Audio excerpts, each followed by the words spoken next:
অসম আৰক্ষীৰ বিশেষ শাখাৰ আৰক্ষী আফজাল আলী খণ্ডকৰৰ একেলগে 4খন গ্ৰন্থ উন্মোচন দিছপুৰ প্ৰেছ ক্লাবত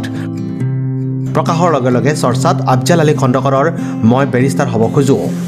সাংস্কৃতিক মহাসভাৰ উদ্যোগত পবিত্ৰ কুমাৰ শৰ্মাৰ সভাপতিত্বত গুৱাহাটী দিছপুৰ প্ৰেছ ক্লাবত 25 ডিচেম্বৰত এক জাকজমকতাপূৰ্ণ অনুষ্ঠানত অসম আৰক্ষীৰ বিশেষ শাখাৰ আৰক্ষী যুৱ উপন্যাসিক গল্পকাৰ নিবন্ধকাৰ প্ৰবন্ধকাৰ কবি আফজাল আলী খণ্ডকৰৰ একেলগে 4খন গ্ৰন্থ আৰু উপন্যাস উন্মোচন কৰা হয়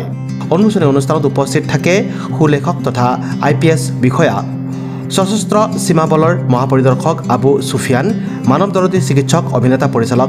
ডাক্তৰ হিতেশ বৰুৱা সুলেখক ACS বিষয়া মাহমুদ হাসান সুলেখক সাহিত্যিক প্ৰকাশক মুকুট শৰ্মা আন্তঃৰাষ্ট্ৰীয় সুবক্তা সাহিত্যিক তাহিৰুদ্দিন আহমেদ অসম সাহিত্য সভাৰ আইন উপদেষ্টা অধিবক্তা সুলেখক অনন্তৰাম মেধি এমট্ৰনৰ উপ প্ৰবন্ধক দিনমণি ভাণ্ডাৰ কায়স্থ পাটিদৰং মহাবিদ্যালয়ৰ প্ৰবক্তা দৈৱশক্তি ডেকাকে ধৰি যথেষ্ট সংখ্যক গণ্যমান্য ব্যক্তি উক্ত গ্ৰন্থ উন্মোচনী অনুষ্ঠানত উপস্থিত থাকে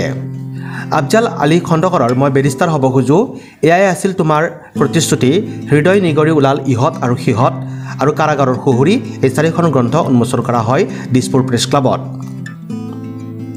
উল্লেখযোগ্য যে বিভিন্ন আলোচনী দৈনিক কাকতে পত্ৰই ভিন্ন স্বাদৰ লিখাৰে জনপ্ৰিয় হৈ পৰা খণ্ডকৰৰ এয়া হৈছে 8খন গ্ৰন্থ সামাজিক কাম কাজৰ সৈতে জড়িত আফজাল আলী খণ্ডকৰে 2012 চনৰ 8 ফেব্ৰুৱাৰীত MSSF ইণ্ডিয়াই